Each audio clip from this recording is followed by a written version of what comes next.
Assalamualaikum warahmatullahi wabarakatuh. Kami dari kelompok 5 akan mempresentasikan tentang perikatan lahir dari undang-undang karena perbuatan manusia.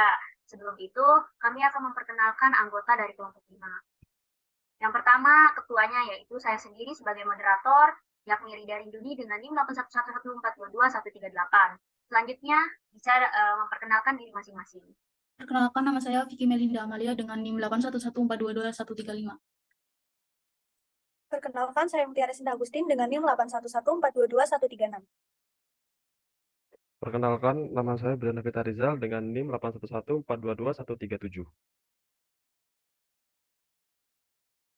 Perkenalkan, nama saya Sabit Albanani dengan NIM 811422139.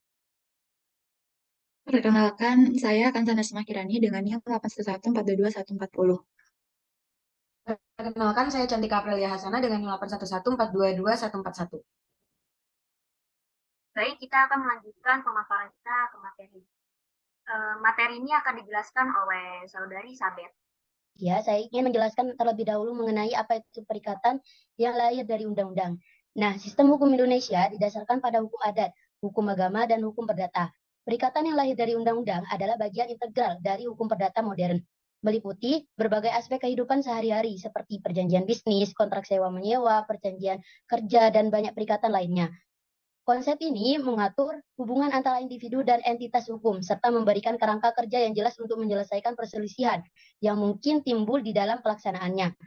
Nah, perikatan yang lahir dari undang-undang merupakan salah satu aspek dasar dalam sistem hukum yang mengatur hubungan sosial, ekonomi, dan bisnis di berbagai negara, tak terkecuali di Indonesia.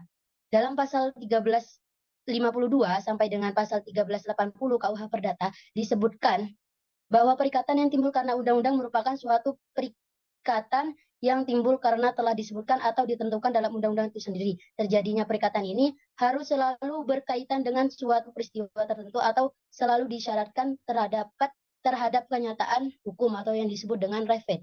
Jadi, perbuatan manusia maksudnya adalah dengan dilakukannya serangkaian tingkah laku seseorang, maka undang-undang akan melekatkan akibat hukum berupa perikatan terhadap orang tersebut. Tingkah laku tersebut tadi mungkin disebut dengan perbuatan yang menurut hukum, disebut dengan rehmatik, atau mungkin pula disebut dengan perbuatan yang melawan hukum, rehmatik. Perikatan yang lain undang-undang dijelaskan pada pasal 1353. Baik, selanjutnya materi akan dipaparkan oleh Vicky. 1. Zakwarneming. Perikatan yang dilakukan dengan sukarela tanpa sepengetahuan pihak yang memiliki kepentingan yang dilakukan sampai pihak yang memiliki kepentingan dapat melakukan kepentingannya sendiri. Berdasarkan pasal 1354 KUH Perdata yang berbunyi, jika seorang dengan sukarela dengan tidak mendapat perintah untuk itu mewakili urusan orang lain dengan atau tanpa sepengetahuan orang ini, maka ia secara diam-diam mengikat dirinya untuk meneruskan serta menyelesaikan urusan hingga orang yang dipilih lain biasa disebut dengan perwakilan sukarela, yakni mewakili urusan orang lain seolah-olah mendapat kuasa secara tegas dari orang yang diwakilinya. Dari pengertian tersebut di atas dapat kita tarik kesimpulannya bahwa persetujuan bukanlah unsur dari zakwarneming. Justru dengan adanya persetujuan secara nyata maupun kuasa, maka perbuatan tersebut bukan lagi menjadi zakwarneming, namun menjadi sebuah perjanjian ataupun pemberian kuasa yang notabene-nya merupakan hal yang sangat berbeda dari zakwarneming, persetujuan cukup yang dilakukan dengan membiarkan gestor melakukan pengurusannya.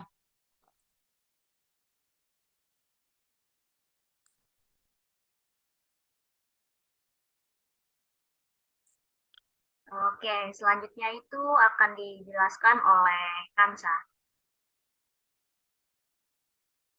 Oke, dilanjut.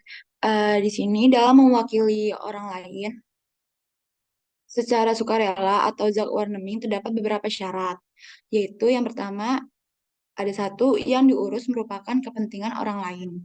2. Wakil sukarela harus mengetahui atau menghendaki dalam pengurusan kepentingan orang lain.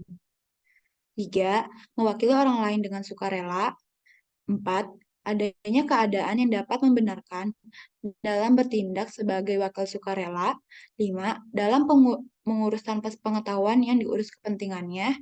6. Pengurusan harus sampai selesai. Dan yang terakhir, 7. Ada objek atau kepentingan yang diurusnya. Selanjutnya akan dijelaskan oleh Mutiara. Baik, selanjutnya pihak yang terlibat dalam zakwarnemi ini ada gestor dan dominus. Gestor itu merupakan orang yang melakukan suatu perbuatan atau tindakan demi kepentingan orang lain secara sukarela. Berdasarkan KUH Perdata, seorang gestor memiliki hak dan kewajiban, diantaranya seperti gestor berkewajiban untuk bertindak sebagai bapak rumah tangga yang baik dan melakukan pengurusan secara layak dan sebaik-baiknya. Terus gestor bertanggung jawab atas kerugian orang yang diwakilinya yang disebabkan karena pelaksanaan tugas yang kurang baik dari gestor. Gestor berhak mendapatkan penggantian biaya-biaya yang telah dikeluarkan dalam bagian pengurusan kepentingan secara sukarela tersebut. Namun demikian, gestor tidak berhak atas suatu upah. Sedangkan dominus merupakan pihak yang diurus kepentingannya oleh orang lain. Hak dominus diantaranya seperti menuntut agar gestor melakukan pengurusan sebagaimana layaknya seorang bapak rumah tangga yang baik, menuntut gestor bertanggung jawab atas setiap perikatan yang dibuat oleh gestor secara tidak baik, yang tak perlu dan tak berfaedah bagi dominus. Selanjutnya, dominus berkewajiban memberikan penggantian atas seluruh biaya yang telah dikeluarkan oleh gestor yang perlu dan berfaedah bagi pengurusan kepentingan dominus. Selanjutnya, memberikan ganti kerugian atas setiap perikatan yang telah dibuat gestor dan memenuhi seluruh perikatan yang telah dibuat gestor.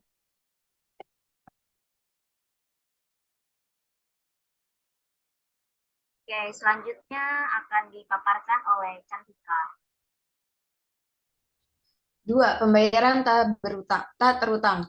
On first school ditch battling merupakan perbuatan yang menimbulkan perikatan, yaitu memberikan hak kepada orang yang telah membayar untuk menuntut kembali apa yang telah dibayarkan oleh orang tersebut, dan orang yang menerima pembayaran berkewajiban untuk mengembalikan pembayaran tersebut. Dalam pasal 1359 ayat 1 KUH Perdata disebutkan bahwa tiap-tiap pembayaran memperkirakan adanya suatu utang. Apa yang telah dibayarkan dengan tidak diwajibkan dapat dituntut kembali.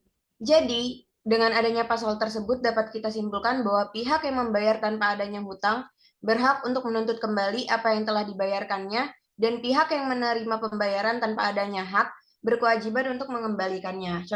Contoh dari pembayaran tak terutang yang sering kita temui di kehidupan nyata, yaitu membayar kembali utang yang belum lunas, mendapat pulsa dari orang yang salah menulis nomor, dan menerima transfer uang yang bukan haknya. Oke, jadi dua contoh tadi yang kita jelaskan. Yang pertama ada zakwarnemi dan yang kedua itu ada perbuatan tak berhutang, yaitu termasuk ke dalam perbuatan manusia menurut hukum atau rehmatik debt. Nah, yang selanjutnya yakni kita akan menjelaskan tentang perbuatan manusia melanggar hukum atau on rehmatik debt yang akan dijelaskan oleh Saudara Bria.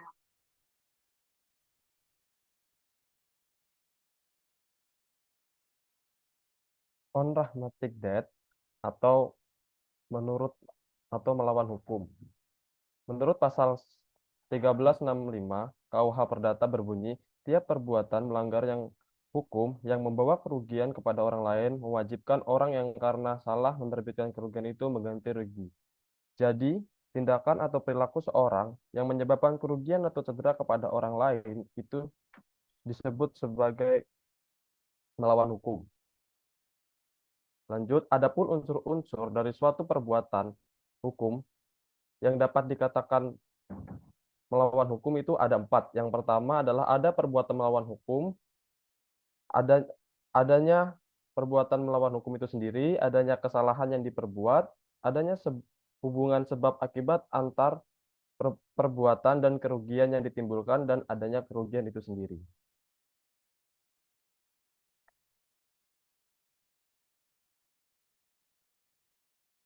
Selanjutnya adalah contoh kasus menurut hukum. Nah, contoh kasus di sini menjelaskan tentang contoh kasus dari zakwarnemi, di mana Nana harus meninggalkan rumah selama 3 hari karena ada pekerjaan, sehingga ia terpaksa meninggalkan kucingnya yang berada di rumah tersebut selama ia pergi. Kemudian, Ari sebagai tetangga kebetulan melewati rumah Nana dan melihat kucing tersebut dalam keadaan yang tidak baik-baik saja karena kedinginan dan kelaparan. Lalu Ari berinisiatif merawat kucing tersebut, memberi makan, minum, menjaganya sampai Nana kembali. Kesimpulannya, Ari telah dikatakan melakukan zakwarming karena sudah mengurus kucing peliharaan Nana. Mungkin itu saja yang bisa kelompok 5 paparkan. Kurang lebihnya mohon maaf. Terima kasih. Wassalamualaikum warahmatullahi wabarakatuh.